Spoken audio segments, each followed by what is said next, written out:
Thank y'all for coming back to the channel. I just wanted to do a quick video on my new favorite pen. I know I mentioned it in one of my earlier videos that I'm gonna be having that I just bought, the Twsbi Vac 700, and I'll show it to you really quick. I got this cool pen case too. I still have to do a video on this as well, but I've been kind of lazy about it. But here it is. I know this is gonna be a quick one. I got the iris version in a broad nib, and I filled it with Diamond Imperial Purple.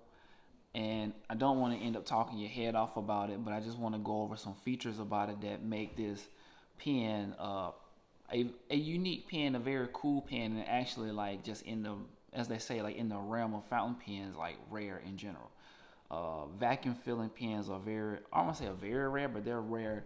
You mostly just see like a piston or a converter, cartridge converter pens. And I like the vacuum fill pens because they just, to me, they add something different to the pen. Like this pen, like I have cartridge converter pens, and I have piston filler pens, which I think are cool too. But for me, it's like if I'm going to spend the money on something, I want something that's like cool and unique. So this one is it for me. It has, again, a broad nib. This is a number 6 size nib, and the iris colorway is on the end of the nib. It's in the it's on the barrel of it. It's on here as well, and again, that's filled with purple ink, because I just wanted some purple ink. And yeah, this I like the way it feels in my hand. I don't post this pen, so like when I write, it's kind of like this, in no sense. So I kind of, and you can write with it like back, like a little back like that. That's usually how I write with it. And I've been journaling with this pen for about since I bought it. I wanted to do like an unboxing video, but I didn't want to bore nobody's head with one of those. So let me get to the writing samples.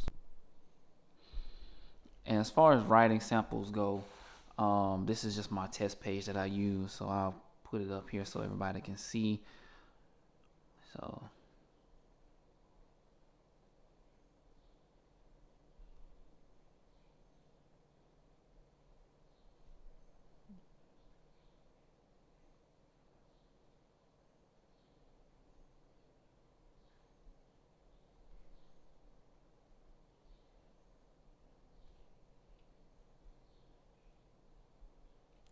sorry for my handwriting and sorry for the misspelling. This is a Vac 700, not an Eco, but this ink, it writes very wet, as you can see the reflection on here from my window. And this is how the broad nib looks actually, and that's in comparison to, if I'm not mistaken, this is a fine tip Twsbi Eco T, so that's the mint blue one, and this is the broad. So like you can really see like the difference between the fine and the broad. This is a glass pen that I got as well. You can see the difference in that. So the difference is very pronounced with the, basically with the size of the thickness of it. I have to work on my handwriting, which is going to be something I'm going to work on my trip to Germany, as well as like throughout the summer and the coming times. But again, here is like a quick overview of the pen. It did splash a little bit, and I would recommend getting, if this is your first vac filling pen, I would recommend getting the Twsbi Vac fill bottles, because you can get a full fill out of them, and it's like you can turn it upside down and then push it in to fill it up all the way too, and it creates a mess-free environment for you to fill your vac fill pen. So I would recommend getting that. I would recommend getting those Twsbi bottles in general, like the one for the vac and the one for the 580s as well, because they just make more sense. Like it's just less mess. And honestly, like I spilled a lot of this ink and it got all over my fingers when I first filled it up.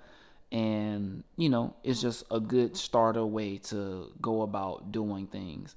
So as they say, when you're doing these, you can see this in here through this purple.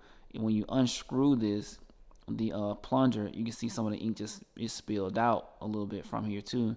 So if you pull this back, you know, in a little bit, and you get like longer writing sessions, and you have a continuous flow of ink. And I ended up, I think one of the first times I wrote with this pen, I ended up doing, I wrote like 6, 7 pages at a time, and with it open, but I got like a page and a half with the broad nib before it started to skip with it closed. And that was like in an A5 size journal with the broad nib. So, you know, take that, you know, for what you will. But that was just my quick review of it. I'll give you a long-term review of this pen once I have it for, you know, a couple months down the road. I'll give an update because I do use this pen on a regular basis, and I actually carry it daily. So long-term review will come later, but thank y'all for watching.